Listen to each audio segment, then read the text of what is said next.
เอาครับผมแจกันแล้วชื่อว่าพี่ตะแกรงปะ เอาชนหลังคาแล้วครับผู้ดักตั้งบาทนึงครับผม ครับผม นอกแล้วนอกเอาไปแล้วครับเจอพี่ดีเข้าไปเอ้ยพี่อีของอีกล้องนี่ครับผม28ครับผมนี่ นี่ครับ นี่เบิ่งก็จะจ้าเลยครับนี่ ใช่เซ็นเป็นเท่าไหร่ เส้นจิ๋วแห้งครับ นี่เห็นสีแห้งครับผม เนาะโอ้สุดยอดเลย 4 จุด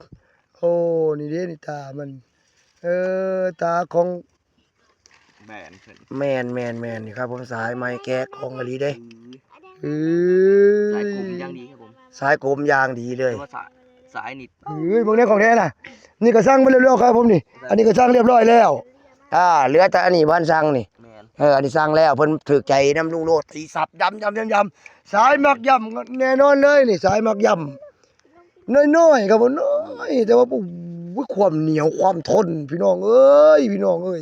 ผู้ใดก็ได้ลองกันรู้โลดคันผู้ใดได้ลองก็คือสิฮู้กันนี่นะครับเนาะว่าลุงโลดก็บ่ได้เว้าโม้เด้ดึงให้เบิ่งโลดมาแล้ว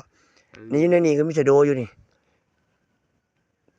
สุดยอดเลยครับผมติดตามต่อไปว่าจะเป็นจังไดเฮา อื